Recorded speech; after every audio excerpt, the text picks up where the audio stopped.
سیاسی تاریخ پر اس کے پس منظر میں موجودہ حالات پہ نگاہ ڈالتے ہیں۔ ہمارے ساتھ پاکستان کے بہت ہی ممتاز سینئر صحافی، سینئر نیوز اینالسٹ، ایڈیٹر جناب مجاہد بریلوی موجود ہیں۔ بہت بہت شکریہ بریلوی صاحب، آپ نے ہمیں جوائن کیا ہے۔ ماشاءاللہ بے پناہ آپ کا تجربہ ہے، آپ اس پوری ہماری جمہوری سیاسی تاریخ کو بالکل چشم دید آپ اس کے گواہ ہیں۔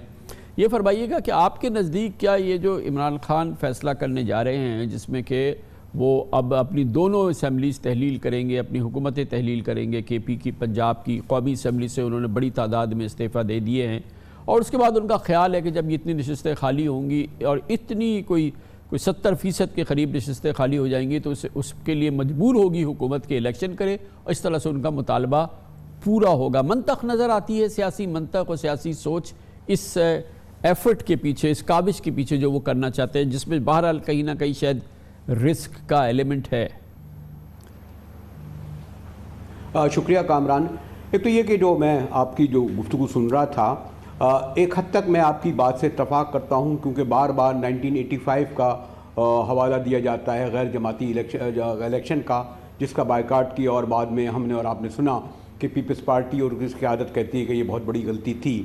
لیکن میرا یہ خیال ہے کامران کہ جو پارٹیاں عوام میں روٹ سکتی ہیں، آپ دیکھیں کہ 1977 میں بھٹو صاحب کو جب نکالا گیا تو ایک بہرحال پی این اے کی پاپولر موومنٹ تھی، اور ایسا لگ رہا تھا کہ بھٹو اور پیپلز پارٹی واپس نہیں آئیں گے۔ لیکن جیسے ہی پی این اے اقتدار میں آئی، بھٹو صاحب جیل گئے، پھانسی چڑھے، آپ نے دیکھا کہ 11 سال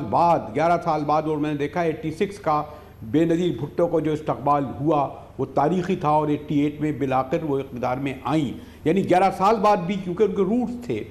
خود اس میں بھٹو صاحب کی شہادت اور قربانیاں بھی تھیں، ان کے کارکنوں نے جو کوڑے اور جیل کھائے تھے۔ تو یہ جو ایک کوئی فارمولہ نہیں ہے کہ اگر ایک پارٹی اسمبلی کا بائیکاٹ کر دے یا ایک الیکشن میں حصہ نہ لے تو وہ اس کا ختم ہو جائے گی۔ وقتی طور پر ہو سکتا ہے اس کا نقصان ہو، جیسے میں نے کہا کہ 85 کی اسمبلی کا حوالہ دیا جاتا ہے۔ تو میرا یہ خیال ہے آپ کی گفتگو سن کے کہ آپ کے خیال میں کہ عمران خان کا یہ جو قدم ہے یہ ورتھ ٹیکنگ ہے، یعنی کہ اس میں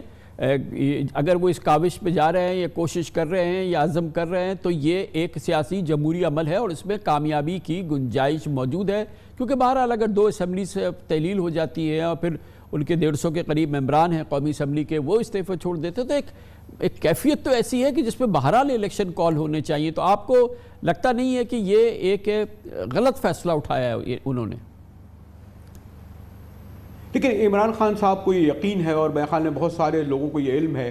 کہ تمام تر کوششوں کے باوجود جو پی ڈی ایم ہے یا جو اتحادی اس وقت بیٹھے ہیں، اول تو ان کا یہ مینڈیٹ ہی نہیں تھا، ان سے یہ چھینا گیا۔ آج ان کی حکومت بیساکھیوں پر ہے، 4 ایم کیو ایم، 5 باپ، 2 مینگل، 1 یہ ان پر کھڑی ہوئی ہے، اور عمران خان کو یہ یقین ہے، اور میں نے کہا ان کے بہت سارے فالوورز کو اور ہم جیسے ایک حد تک غیر جانبدار تجزیہ کو، کہ عمران خان کا جو ووٹر ہے وہ بیٹھا ہوا ہے، عمران خان کو ان پر اعتماد ہے، اور اسی لیے یہ لوگ خوفزدہ ہیں جو حکومت میں بیٹھے ہیں۔ آپ دیکھیں نا، بار بار وہ الیکشن کے نام سے ایک الرجک کی تک ہیں، اور مولانا فضل الرحمان تو یہاں تک کہہ چکے ہیں کہ اگست کے بعد بھی ہم 1 سال تک کرتے ہیں۔ کوئی سیاسی جماعت کبھی الیکشن سے جینون ہو تو نہیں بھاگتی، لیکن موجودہ حکومت میں بیٹھی ہوئی تمام سیاسی جماعتیں الیکشن سے بھاگ رہی ہیں، اور یہی غالباً عمران خان کی کامیابی ہے، اور شاید اسی لیے اور زیادہ وہ زوردار طریقے سے اپنا یہ بیانیہ، یہ موقف رکھ رہے ہیں۔